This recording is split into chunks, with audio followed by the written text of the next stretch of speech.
le grain de pop-corn. Ces choses-là arrivent sans crier gare. Elles t'éclatent à la figure et pop, tu te retrouves sur le derrière sans même avoir eu le temps de dire « ouch ». Et c'est seulement à cet instant que l'évidence t'écrase et que tu te dis « j'aurais pourtant dû le savoir ». J'aurais dû le sentir, ça se sent à des kilomètres à la ronde. Mais non, trop confortable dans mon enveloppe dure à s'en casser les dents.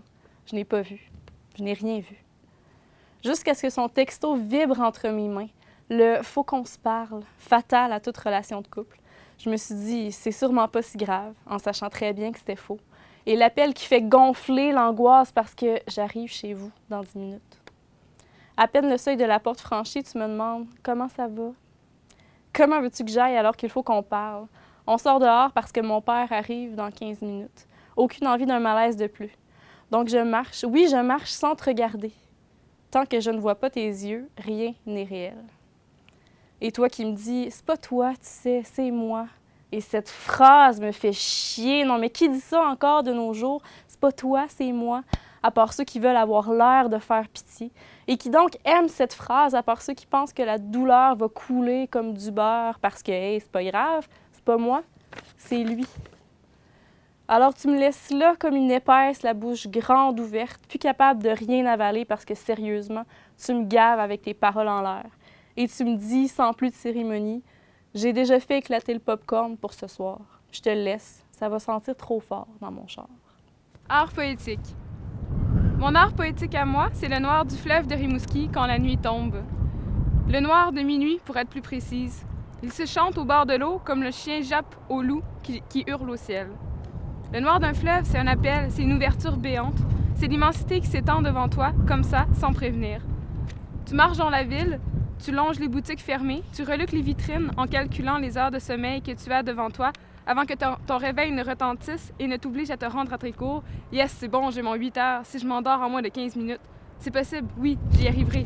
8 heures, c'est bon. Je serai en forme demain. Je pourrais peut-être même avancer cette dissertation sur André Breton. Elle est à remettre lundi. Merde, c'est vrai, c'est lundi, il faut pas... Boum! Ça te claque en pleine face comme une voile de bateau. T'es arrivé au bout de la rue. Devant toi, la promenade, le feu de circulation rouge, puis après, plus rien. Un néant qui est là et semble attendre. Tu te dis que si la terre était plate, c'est ici qu'elle finirait, en chute libre.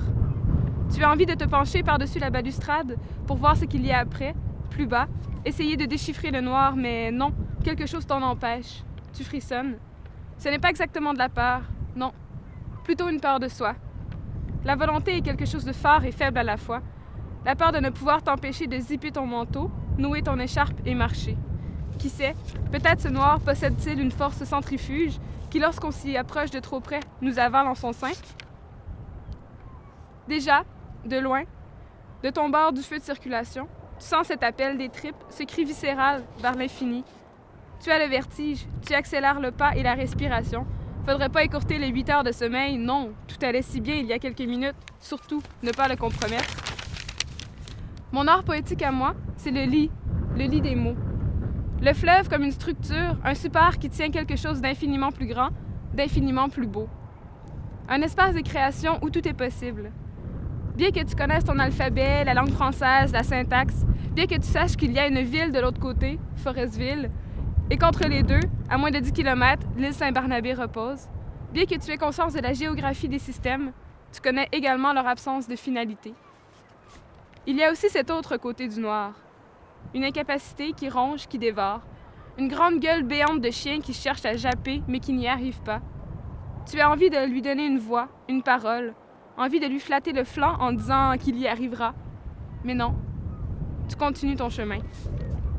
Tu longes alors ce noir, plein d'un vide dense que tu ne peux palper, et tu te rends chez toi, en regardant tes pieds, le noir au coin de l'œil. Et puis tu te sens petit.